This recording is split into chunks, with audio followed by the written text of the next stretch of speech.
All right, so we have done this massing right here, and now we are putting this into context with a roof plan and site plan. We've already done the basement, first floor, second floor, and elevations. So the first thing is we do need to create sheets in between in here. Site plan is actually the first one I like to see. So we're gonna create a quick sheet very quickly, presentation. It's not going to be a cover. We're gonna call it site plan. We're going to remember to put the names and all that stuff. I'm doing this just for explanation purposes, but all of this needs to be updated. So we sort it out, put it in the right location and all of that. I'm going to skip that. I'm just going to get to the basic concept of a site plan. A site plan can be done by using and duplicating a first floor. Essentially, a site plan needs to show everything that has a foundation in general that touches the ground, but it needs to look different than the floor plan because we're not seeing the inside. So a couple of things people do here. By the way, we don't need to see any of the elevations. So let's just rename even this right here and say existing site plan. Some people just quickly go into annotate plan region and create an entire outline of the building, including this window, if anything.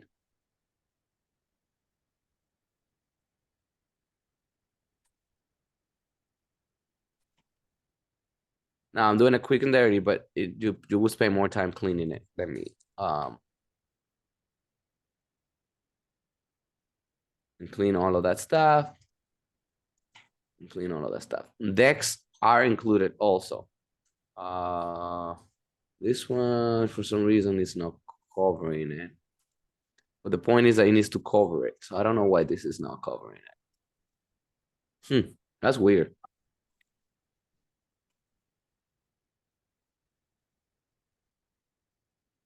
Yeah, I don't know why it's not covering the top. All right, well, this is supposed to just cover everything. That's why it's a masking, like a mask.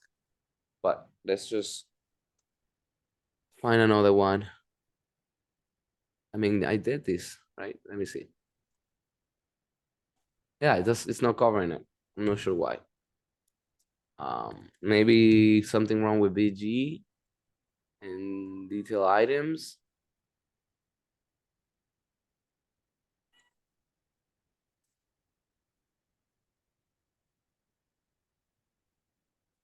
Something certainly is wrong with this model because it should cover the entire thing.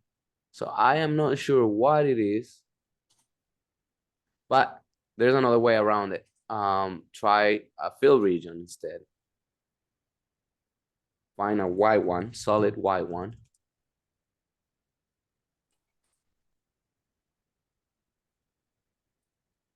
Use the other lines as a reference because we already have them. Tap, tap, tap, tap, tap, done. And let's see if he does it. Still doesn't do it. Something is just weird. It should be covering all of that and not showing the inside of the building. That's super weird. Why would that be happening? I think on annotate, something must be on like turned off.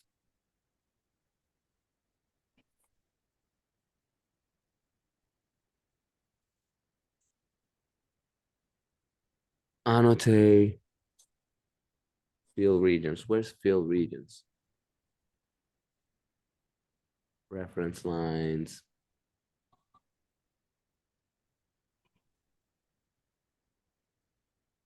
Field.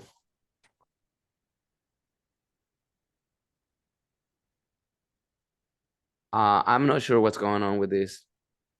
I really don't, to be honest. It should just hide all of that stuff. Then you change the scale to a smaller scale because it's gonna be a side plan. And then you start showing, I'm not sure what that is, by the way. And then you do the mass mapper, find the property lines and do the setbacks, and try to locate it within this section. But I have no idea why the masking region is not covering it up. No idea at all. Um,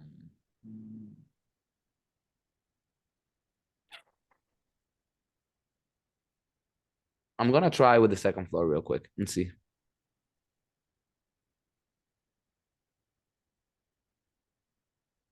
You see, that's what it should be doing. But it's not doing it. With the first floor, I have no idea why. Um, Let me just go into this family real quick, and it works. It's solid. It's blocking everything. Mm. I'm gonna duplicate the first floor again without detailing. I'm gonna copy these, paste it in it. Yeah, it's still not doing it. That's so weird. It has never happened to me before that you can't mask it. But those are the steps. So that's how you would create a site plan. You just cover all that up. There's a couple of steps on top of that. I'm gonna explain it with the second floor that does work for some reason. Second floor. But like once you do that, come here, paste your masking region. You do another annotate because we wanted to look with a solid, and then we wanted to look with like a horizontal, diagonal. So diagonal.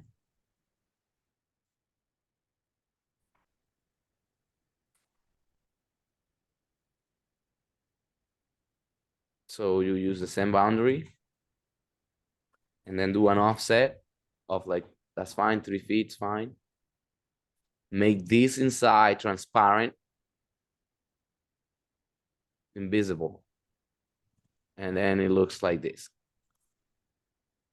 I like to use another like bigger diagonal. Like, so that's generally, it's like the way that Patrick does his side plan. So we like this outer line to, by the way, if it was the first floor, it would look better. This is not the first. So, and then you put the text, you know,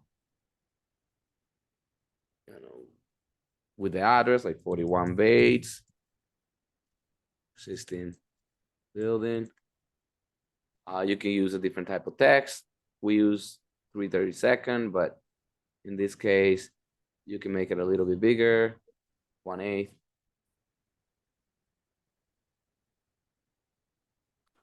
Find the property line information. Let's say this is the property line information. Use a property line type of line. PL, property line. Property line.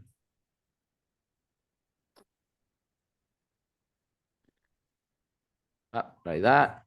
Setbacks, after you know what the setbacks are, let's say it's 10 in the side, 10 in the other side. Let's say it's 15 at the front. Just dummy example, but let's say it's 20 at the rear.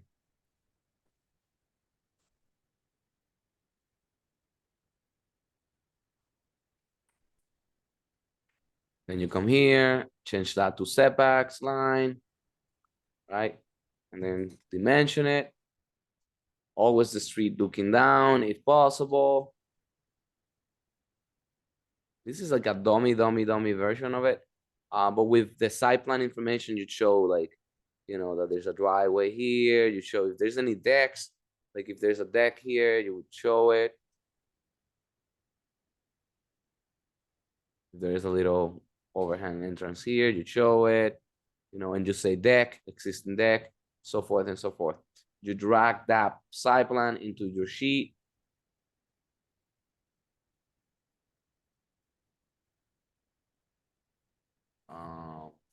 Which one was the one that I duplicated? El segundo.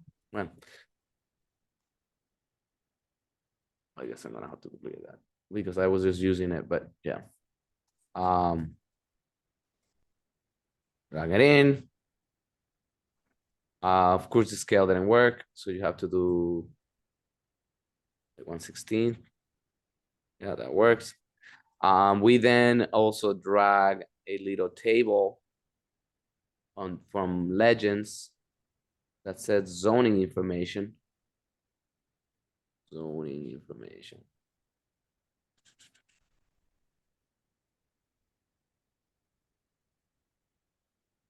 And we update this.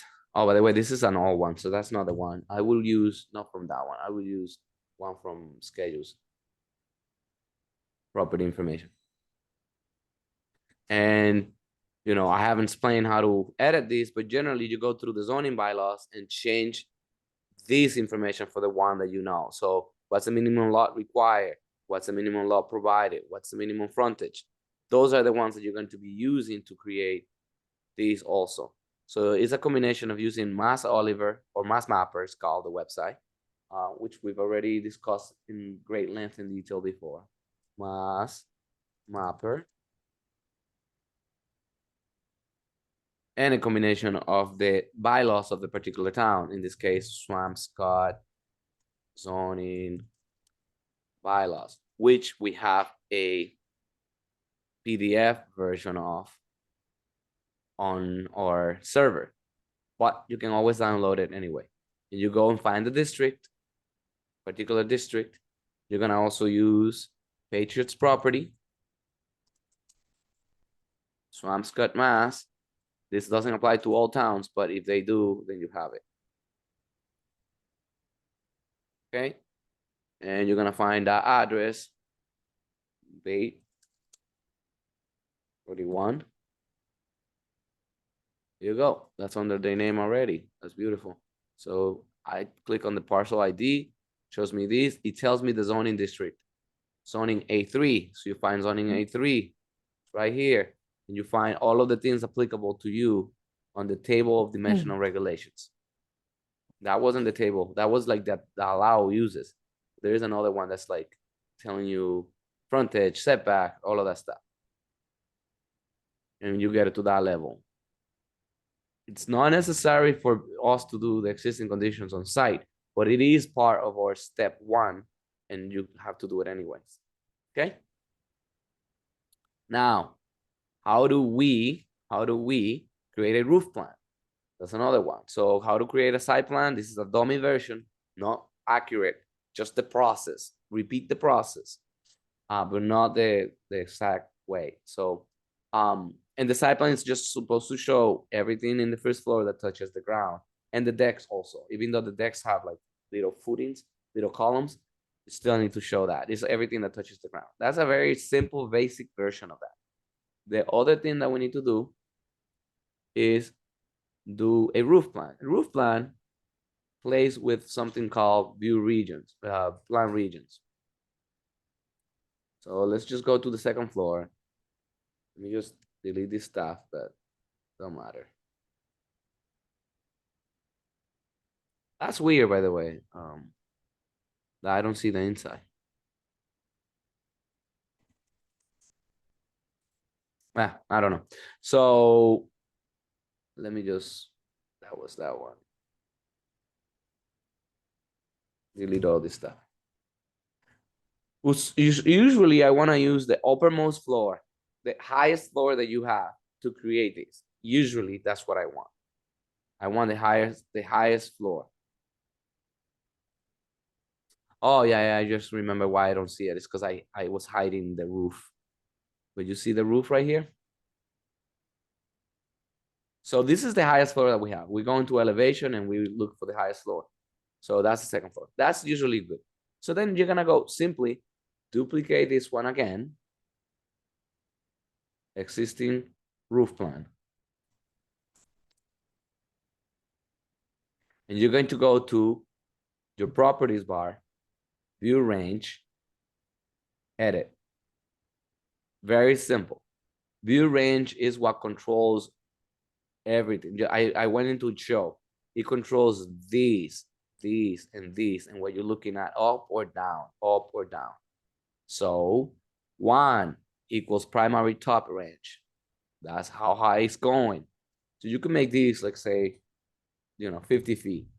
Now this is going 50 feet above your building, like from the cut sign. Then primary cut plane, you can make these 20 feet. It just cannot be more than 50 feet. Because it will say, well, wait a minute. You're cutting me higher than how far I could see visually. So you say 20 feet. And then you could say, well, I want the bottom to be, let's say, 15 feet. But it cannot be higher than this, right? Because it will be a problem. Then you say apply, and it shows the roof. Because you just move the plan all the way up, and it's just cutting through the roof. So now you literally come here and start naming ridge, roof below if there's a roof, whatever, if, just, the terms that we typically use, if, generally that's a roof plan. It's as simple as that. It helps us in the massing stage so that if we see something, we can sketch it on it. Like if there's a dormer here or something, we can sketch it. Some people used to do or like to do the site plan that we just did using the roof plan. I don't like that. Because I want to just see what touches the ground. I don't care about the overhangs too much. I don't care about any of that stuff. Later on, we'll care. But right now, I want to just show what touches the ground, which then we'll say, well, Darwin, then we could probably use the basement to do a site plan. Yeah, but you will miss all the decks. You wouldn't see the decks. And we need the decks, the porches, all that stuff. So we want to make sure that we show that. All right, that's it. I think that clarifies how to do this roof plan and how to do the floor plan.